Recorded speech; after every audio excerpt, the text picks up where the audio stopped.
صلاح الدین ایوبی بڑے پریشان رات کو رو رہے تھے، بڑے پریشان تھے۔ ایک بزرگ سے ملاقات ہوئی، انہوں نے کہا کیوں روتے ہو؟ کہنے لگے حضرت جی جنگ لڑنی ہے عیسائیوں سے۔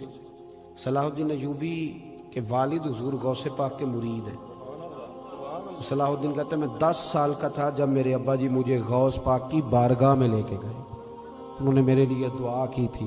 70,000 فوج جو صلاح الدین ایوبی کے ساتھ لڑی وہ ساری غوث پاک کے مریدوں کی تھی۔ خوش نہیں ہوئے آپ بات سن کے؟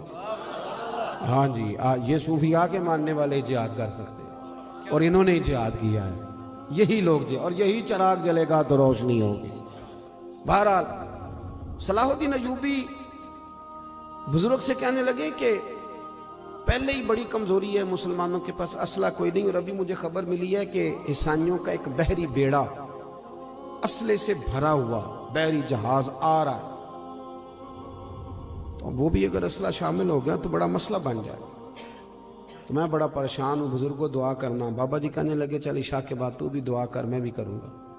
بزرگ کہتے ہیں میں عشاء پڑھ کے چلا گیا، جب رات کو دوبارہ آیا نا مسجد میں تو صلاح الدین سجدے میں گرے ہوئے تھے اور رو رہے تھے، اللہ مہربانی فرما، اللہ مہربانی، اللہ مدد فرما، رو رہے۔ کہتے ہیں میں نے کہا اسے یکسوئی حاصل ہے، میں یہاں نہیں، میں گھر میں جا کے مصلی بچھاتا ہوں، ہو سکتا ہے میری وجہ سے اس کو یکسوئی نہ ملے۔ کہتے ہیں میں گھر چلا گیا، جب فجر کی نماز پڑھنے کے لیے میں آیا تو صلاح الدین بڑے تر و تازہ تھے، خوش تھے۔ میں نے نماز کے بعد پوچھا خیر ہے؟ کہنے لگے حضور میرے رب کریم نے بڑا فضل کیا، وہ ان کا بحری بیڑا دریا میں غرق ہو گیا، ابھی اطلاع ملی ہے ابھی۔